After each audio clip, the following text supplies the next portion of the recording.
दादा केसरी जी, क्योंकि मैं इलाहाबाद की बेटी हूँ और यहाँ की बहू बना के वही लाए हमको, और सबसे इंट्रोड्यूस भी किया उन्होंने, और सभी हमारे अपने ही जन।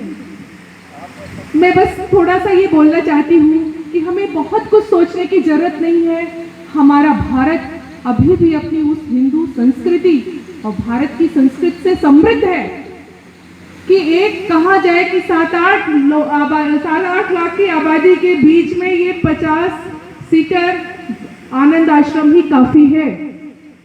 हमारे यहाँ अभी संस्कार खत्म नहीं हुए हैं, मगर ये आवश्यकता विदेशों की है, जहां हम स्वांतः सुखाय जीते हैं। यहाँ तो हम जाते जाते भी अगर 20 रुपए भी पोटली में बंधे हैं तो वो माँ या पिता बेटे के हाथ में रख के जाता है। जीता ही है अपने परिवार के लिए, वहां परिवार के लिए नहीं जीते तो हमारी परिवार वाली। इसीलिए आप देखिए नियम में हिंदू अनडिवाइडेड फैमिली, ये हमारे यहाँ कानूनन एक नियम बना हुआ है संविधान में, हिंदू अविभाज्य परिवार। तो हम बहुत खुशकिस्मत हैं। आज जो थोड़ा बहुत परिवर्तन आ रहा है, इस सामाजिक परिवर्तन के साथ हमको बढ़ती उम्र में अपनी सोच के साथ परिवर्तन भी करना है, नई पीढ़ी के साथ सामंजस्य भी बिठाना है, और अपनी प्राचीन उस संस्कृत को नहीं भूलना है जहां 4 आश्रमों पे आधारित जीवन कहा गया है। ब्रह्मचर्य आश्रम, गृहस्थ आश्रम, वानप्रस्थ आश्रम और संन्यास आश्रम। वानप्रस्थ मतलब गृहस्थ से आप धीरे धीरे अपने को हटाइए। विवाद आज जो परिवार में बेटे का बहू का, माँ का बेटे से, बहू का सास से जो सामंजस्य नहीं बैठ पाता, हम जब गृहस्थ के बाद वानप्रस्थ की ओर जाना नहीं चाहते, हम उसमें सामंजस्य बिठाना हमारा जरूरी है।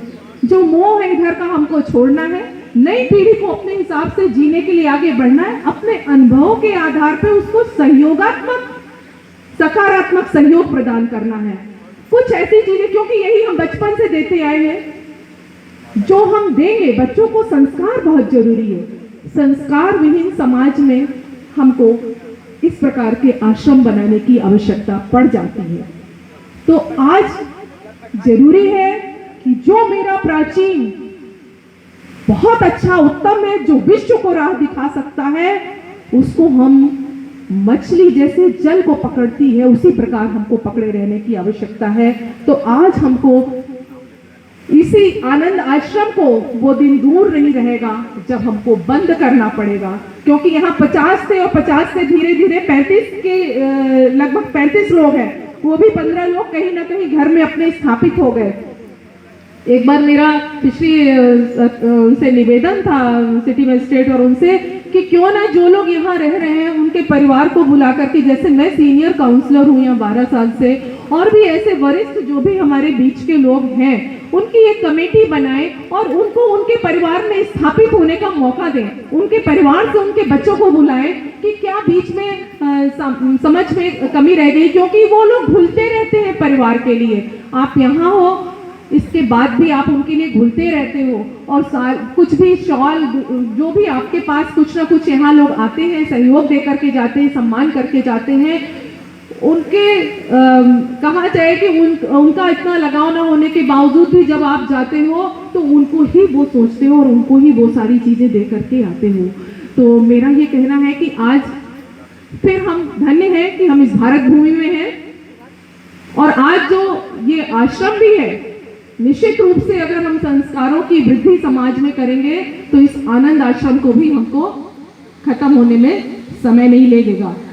आज यही संकल्प होना चाहिए कि एक आश्रम तो है मेरे जो शहर में, हम दूसरा स्थापित ही नहीं होने देंगे समाज के अंदर।